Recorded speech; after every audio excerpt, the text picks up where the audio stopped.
Hello guys, how are you? कैसे हैं आप? आई होप कि आप सब बेहतर होंगे। आज मैं आपके लिए लेकर आई हूँ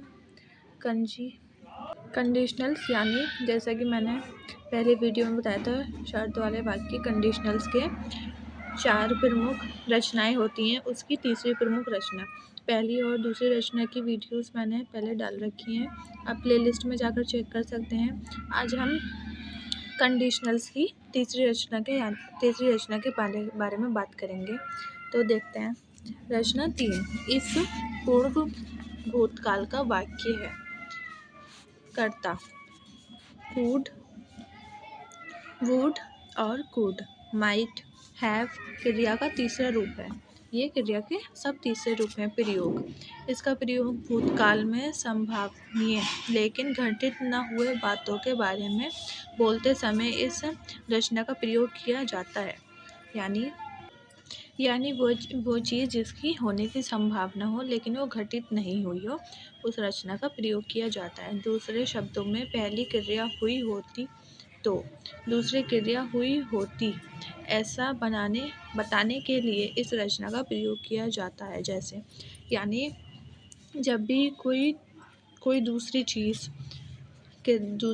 या क्रिया हुई होती है लेकिन वो रियलिटी में नहीं होती, और उसको बताने के लिए इस रचना का प्रयोग किया जाता है। जैसे, तुमने पढ़ाई की होती तो तुम पास हो जाते। If you had studied you would have passed. तुमने पढ़ाई की होती तो तुम पास हो जाते। इफ़ प्लस पूर्ण भूतकाल का वाक्य है।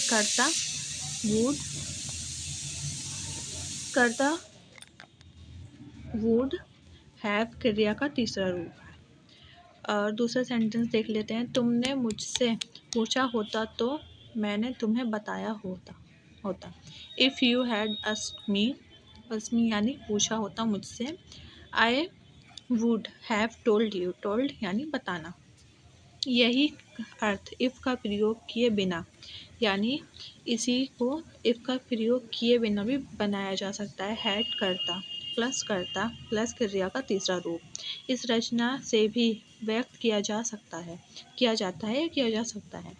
तब ये वाक्य अंग्रेजी में ऐसा बनेगा, यानी पहला सेंटेंस का जो हमने इंग्लिश ट्रांसलेट देखा था वो था, तुमने मुझसे पूछा होता तो मैंने तुम्हें बताया होता।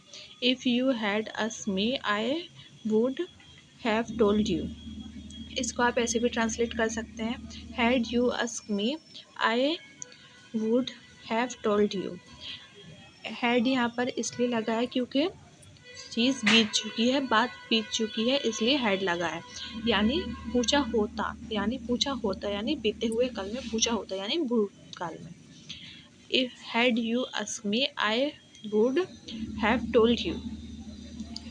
अब हम चौथी रचना है, इसकी चौथी रचना के बारे में नेक्स्ट वीडियो में देखेंगे।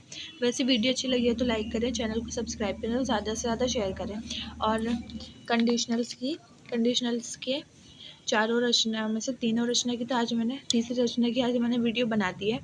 चौथी रचना की भी मैं वीडियो ज़रूर बनाऊँगी, ताकि आप सारी भी रचनाओं के बारे में विस्तार से अच्छे से समझ सके। वैसे वीडियो अच्छी लगी है तो लाइक करें। Thanks for watching. मिलते हैं नेक्स्ट वीडियो में, कंडीशनल्स की चौथी रचना के बारे में जानेंगे। Thank you.